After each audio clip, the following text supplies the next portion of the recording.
നമസ്കാരം, മൂവി ബ്രാൻഡിലേക്ക് സ്വാഗതം. രേണു സുധിയും കിച്ചുവും തമ്മിലുള്ള പ്രശ്നം സോഷ്യൽ മീഡിയയിൽ ഇപ്പോഴും ചർച്ചാ വിഷയമായി തുടരുന്ന ഒരു കാര്യമാണ്. നിരവധി പേരായിരുന്നു ഇതേക്കുറിച്ച് പ്രതികരിച്ച് രംഗത്ത് എത്തുകയും ചെയ്തിരുന്നത്.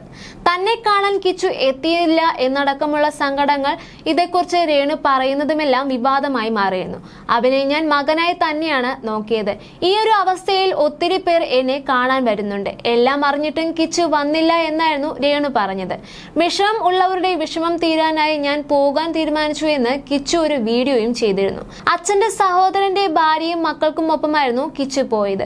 കീമോ കഴിഞ്ഞ ശേഷം വീണ്ടും വയ്യാതായതോടെയായിരുന്നു രേണുവിനെ ഐസിയുയിലേക്ക് മാറ്റിയത്. വീട്ടിൽ പോയി ഋതപ്പനെ കണ്ട് തിരിച്ചു പോവുകയായിരുന്നു കിച്ചു ചെയ്തിരുന്നത്. ഇതുമായി ബന്ധപ്പെട്ട് ഹെലൻ സ്പാട്ട ഇപ്പോൾ പ്രതികരിച്ചിരിക്കുന്ന വിഷയമാണ് ഇപ്പോൾ വൈറലായി മാറിയിരിക്കുന്നത്. സബ്സ്ക്രിപ്ഷൻ തുടങ്ങിയ സമയത്ത് ഗുഡ് എന്നായിരുന്നു കിച്ചു പറഞ്ഞത്. ഇനി മേലാൽ ചെയ്യരുത് എന്ന് പറഞ്ഞിരുന്നുവെങ്കിൽ താൻ നിർത്തിയേനെ എന്നായിരുന്നു രേണു പറഞ്ഞത്. 150 രൂപയാണ് എന്ന് പറഞ്ഞപ്പോൾ താ എന്നായിരുന്നു രേണുവിനോട് കിച്ചു പറഞ്ഞത്. തന്റെ ചാറ്റ് കാണിച്ചതോടെയാണ് താനും ഇതൊക്കെ കാണിക്കുന്നത് എന്നും ഇനിയെങ്കിലും എന്നെ വെറുതെ വിടൂ എന്നും രേണു പറഞ്ഞിരുന്നു. സബ്സ്ക്രിപ്ഷൻ ഒക്കെ തുടങ്ങുന്നത് അവരവരുടെ കാര്യമാണ്. മോശം കണ്ടന്റുകൾ ചെയ്യാനാണ് ഇത് തുടങ്ങുന്നതെന്ന് കിച്ചു അറിഞ്ഞു കാണില്ലല്ലോ. രേണുവിന്റെ വീഡിയോ കണ്ട് ഒരുപാട് പേർ പ്രതികരിച്ചിട്ടുണ്ട്. നിങ്ങളൊക്കെ കാണിക്കുന്നത് കൊണ്ടല്ലേ അവർ കാണിക്കുന്നത് എന്നായിരുന്നു അന്ന് ഹെലൻ പറഞ്ഞിരുന്നത്. നാളെ ഋതപ്പനും ഇത് ബുദ്ധിമുട്ടാകുമെന്ന് കിച്ചു പറഞ്ഞപ്പോൾ നല്ലൊരു സംഖ്യ ഇതിലൂടെ വരുന്നുണ്ട്, അതുകൊണ്ട് നിർത്തേണ്ട കാര്യമില്ലെന്നായിരുന്നു രേണു അന്ന് പ്രതികരിച്ചത്. എങ്ങനെയൊക്കെ കാണിച്ച ഒരാളെ താൻ പിന്നെയും എങ്ങനെയാണ് പോയിട്ട് കാണുന്നതെന്ന തരത്തിലായിരുന്നു കിച്ചു പറഞ്ഞിരുന്നത്. അവന്റെ ഭാഗത്തു നിന്ന് ചിന്തിക്കുമ്പോൾ അതാണ് ശരിയെന്നും ഹെലൻ പറയുന്നുണ്ട്. ഇത്രയും പൈസ വരുമ്പോൾ എങ്ങനെയാണ് നിർത്തുക? വലിയ എഫോർട്ട് ഇല്ലാതെ തന്നെ പൈസ ഉണ്ടാക്കാനുള്ള മാർഗമാണ് സബ്സ്ക്രിപ്ഷൻ. ശരീരം കാണിച്ചോ മറ്റെന്തെങ്കിലും ചെയ്തോ കാശുണ്ടാക്കാം. എത്ര പൈസ വേണമെങ്കിലും ആളുകളിൽ നിന്നും ഈടാക്കാനുമാകും. എനിക്കും നിനക്കും അറിയുന്ന ഒരുപാട് കാര്യങ്ങളുണ്ട്, എന്നെ കൊണ്ട് അത് പറയിപ്പിക്കരുത് എന്നൊക്കെ ഏതൊരു അമ്മ പറയുമോ? ആരും പറയില്ല. അത് കാണുന്ന അമ്മമാരോടാണ് ഞാൻ ചോദിക്കുന്നത്. എന്ത് സാഹചര്യവും വരട്ടെ, ഒരമ്മയും ഇത് പറയില്ല. എല്ലാ കുടുംബത്തിലും പ്രശ്നങ്ങളൊക്കെ ഉണ്ടാകും എന്ന് വിചാരിച്ച് അതെല്ലാം സോഷ്യൽ മീഡിയയിൽ ഇട്ടാൽ നിങ്ങൾക്ക് ജീവിക്കേണ്ടേ എന്നായിരുന്നു ഹെലന്റെ ചോദ്യം. നിങ്ങൾ നിങ്ങളുടെ ലൈഫുമായി മുന്നോട്ട് പോവുക, അവൻ അവൻ്റെതും. ഈ സമയത്ത് നിങ്ങൾക്ക് വേണ്ടത് സമാധാനമാണ്. സോഷ്യൽ മീഡിയ അത് ഒരിക്കലും തരാൻ പോകുന്നില്ല. സമാധാനക്കേടേ തരികയുള്ളൂ. ഫോണൊക്കെ മാറ്റിവെച്ച് അവിടെ നിന്നും മാറി നിന്നാൽ പെട്ടെന്ന് തന്നെ റിക്കവറായി വരാൻ സാധിക്കും. അതാണ് നിങ്ങളോട് പറയാനുള്ളത് എന്നുമായിരുന്നു ഹെലൻ സ്പാട്ട പറഞ്ഞത്. നാട്ടുകാരെ നന്നാക്കാൻ നോക്കുമ്പോൾ സ്വയം നന്നാകാൻ നോക്ക്.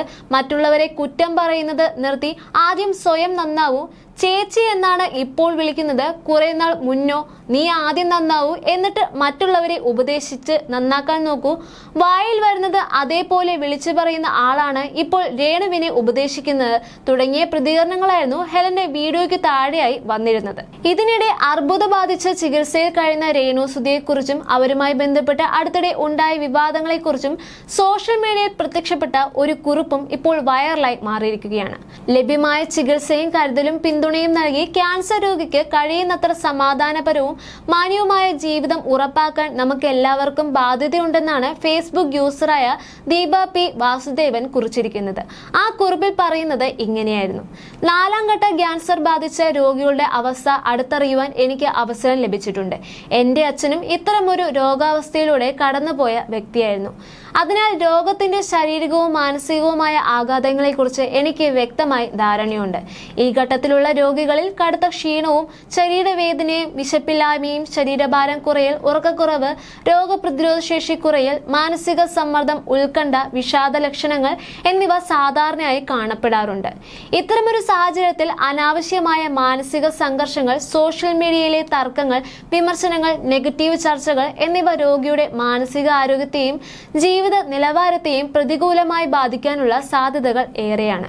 വൈദ്യശാസ്ത്രപരമായി നോക്കുമ്പോൾ രോഗത്തിന്റെ ഗതി മനോനില മാത്രം നിർണ്ണയിക്കുന്നതല്ല.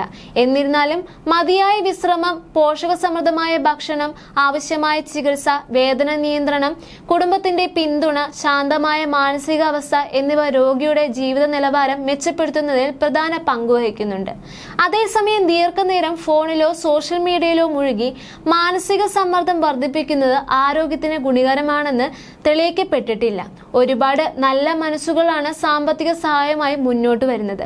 ആ സഹായം ചികിത്സയ്ക്കും രോഗക്ഷേമത്തിനും പ്രതിഫലമായി ഉപയോഗിക്കപ്പെടുന്നുവെങ്കിൽ ചികിത്സാ നിർദ്ദേശങ്ങൾ കൃത്യമായി പാലിക്കുകയും രോഗിയുടെ ശരീരത്തിനും മാനസിക ആരോഗ്യത്തിനും പരമാവധി സംരക്ഷണം നൽകുകയും ചെയ്യേണ്ടത് അത്യന്താപേക്ഷിതമാണ്.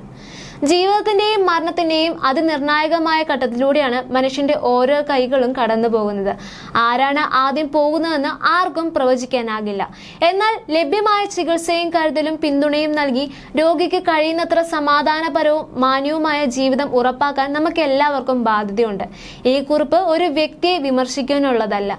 സമാനമായ സാഹചര്യത്തിലൂടെ കടന്നു പോകുന്ന എല്ലാ രോഗികളുടെയും അവരുടെ കുടുംബങ്ങളുടെയും ക്ഷേമം മുൻനിർത്തി ഒരു മെഡിക്കൽ കാഴ്ചപ്പാടിൽ പങ്കുവച്ച ചിന്ത മാത്രമാണ് എന്നുമായിരുന്നു ദീപ കുറിച്ചത്. അതേസമയം രേണു ഫോണിന് അഡിക്റ്റീവായി മാറിയെന്നും ബെഡ്റൂമിൽ പോലും ക്യാമറാമാനെ നിർദ്ദേശിച്ചിട്ടുണ്ടെന്നും ചിലർ രേണുവിനെ വിമർശിച്ച് കുറിപ്പുകളിൽ കുറിച്ചിട്ടുണ്ട്.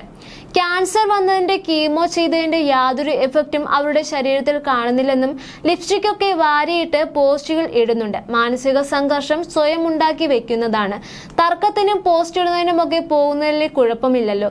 രോഗം ഭേദമാകും വരെ ഈ വക കാര്യങ്ങൾ ഒഴിവാക്കിയാൽ അങ്ങോട്ട് കയറി ആരും ചീത്ത പറയാനും മോശം കമന്റ് ഇടാനും പോകില്ലല്ലോ.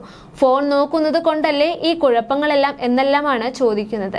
മരുന്നുകൾ ഒഴിവാക്കിയാലും ഫോൺ താഴെ വെക്കുന്ന പ്രശ്നമില്ലല്ലോ. രോഗം ഭേദമാകേണ്ടത് മറ്റാരേക്കാളും രോഗിയുടെ ആവശ്യമായിരിക്കണം. ഡോക്ടർമാർക്ക് പറയാനല്ലേ പറ്റുകയുള്ളൂ, അനുസരിപ്പിക്കാൻ പറ്റുകയില്ലല്ലോ.